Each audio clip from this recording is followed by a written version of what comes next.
ಶಕ್ತಿ ಯೋಜನೆ ನಾವು ಮೇ 20ನೇ ತಾರೀಕು ಅಧಿಕಾರಕ್ಕೆ ಬಂದು ಈ ರಾಜ್ಯದ ಎಲ್ಲ ಮಹಿಳೆಯರಿಗೆ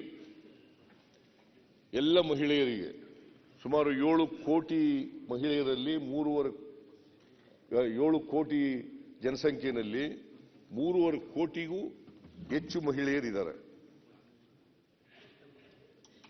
ಜೂನ್ 11ನೇ ತಾರೀಕು ನಾವು ಮೇ 20ನೇ ತಾರೀಕಿಗೆ ಪ್ರಮಾಣ ವಚನ ಸ್ವೀಕಾರ ಮಾಡೋದು.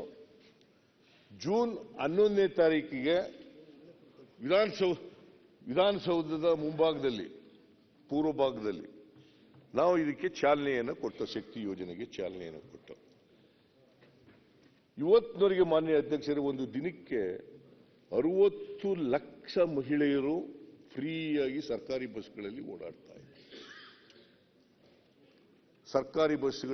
ಓಡಾಡ್ತಾ ಇದ್ದಾರೆ.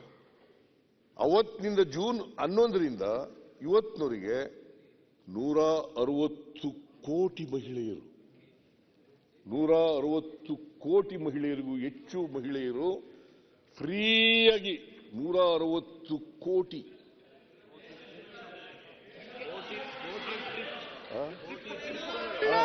ಟ್ರಿಪ್ಗಳು ಕೋಟಿ ಆಯ್ತಪ್ಪ ಸಬ್ಜೆಕ್ಟ್ ಕರೆಕ್ಷನ್ ಕೋಟಿ ಟ್ರಿಪ್ಗಳು ಆಯ್ತ್ರಿ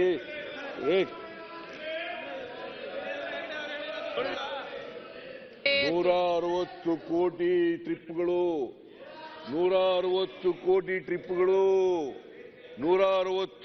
ಟ್ರಿಪ್ಗಳು ಮಹಿಳೆಯರು ಫ್ರೀಯಾಗಿ ಸರ್ಕಾರಿ ಬಸ್ಗಳಲ್ಲಿ ಓಡಾಡಿದ್ದಾರೆ.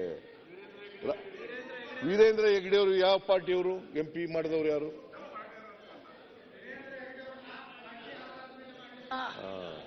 ಅವರ ಒಂದು ಧರ್ಮದ ಅವ್ರ ಪಾರ್ಟಿ ಆಧಾರದ ಮೇಲೆ ಮಾಡಿಲ್ಲ.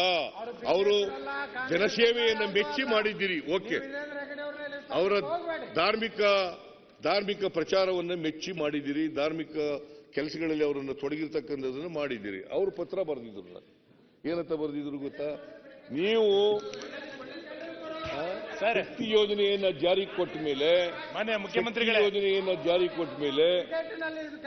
ನಮ್ಮ ದೇವಸ್ಥಾನದ ಆದಾಯ ಹೆಚ್ಚಾಗಿದೆ, ಮಹಿಳೆಯರು ಜಾಸ್ತಿ ಜನ ಬರ್ತಾ ಇದ್ದಾರೆ.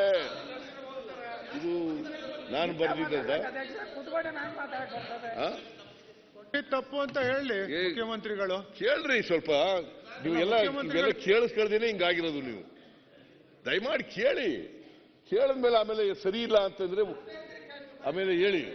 ನೀವು ಕೇಳಕ್ಕೂ ಮುಂಚಿತವಾಗಿ ಎದ್ಬಿಟ್ರೆ ಹಂಗಾಗೆ ಬಜೆಟ್ ಓದಕ್ಕೂ ಮುಂಚಿತವಾಗಿ ವಾಕೌಟ್ ಮಾಡ್ಬಿಟ್ರಿ. ಅದ್ರಿಗೆ ಏನ್ ಗೊತ್ತಾಯ್ತು ನಿಮಗೆ? ಬಜೆಟ್ ಪುಸ್ತಕದಲ್ಲಿ ಏನಿದೆ ಅಂತ ಗೊತ್ತಿಲ್ಲ. ಏನಿಲ್ಲ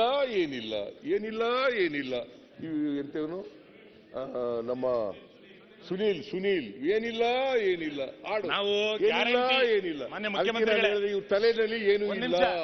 ಮುಖ್ಯಮಂತ್ರಿಗಳೇ, ನಾವು ಗ್ಯಾರಂಟಿಯನ್ನ ವಿರೋಧ ಮಾಡಲಿಲ್ಲ. ನೀವು ಅಂಕಿಅಂಶಗಳನ್ನ ಹೇಳೋದನ್ನ ಸರಿ ಹೇಳಿ ಅಂತ ಹೇಳ್ತಾ ಇರೋದು. ಗ್ಯಾರಂಟಿ ಯೋಜನೆಯನ್ನು ಯಾವತ್ತೂ ವಿರೋಧ ಮಾಡಲಿಲ್ಲ. ಗ್ಯಾರಂಟಿ ಯೋಜನೆ ಎಲ್ಲಿ ವಿರೋಧ ಮಾಡಿದೀವಿ? ನೀವು ಅದಕ್ಕೆ ಸರಿಯಾದ ತಯಾರಿ ಮಾಡಿ ಸರಿಯಾದ ಅಂಕಿಅಂಶ ಕೊಡಿ ಅಂತ ಹೇಳ್ತಾ ಇರೋದು. ನೀವು ಅದನ್ನ ಅಂಕಿಅಂಶ 160 ಕೋಟಿ ಜನರಿಗೆ ಅನುಕೂಲ ಆಗಿದೆ. ಗ್ಯಾರಂಟಿ ಯೋಜನೆಗಳು ವಿಫಲ. ಮಾನ್ಯ ಅಧ್ಯಕ್ಷ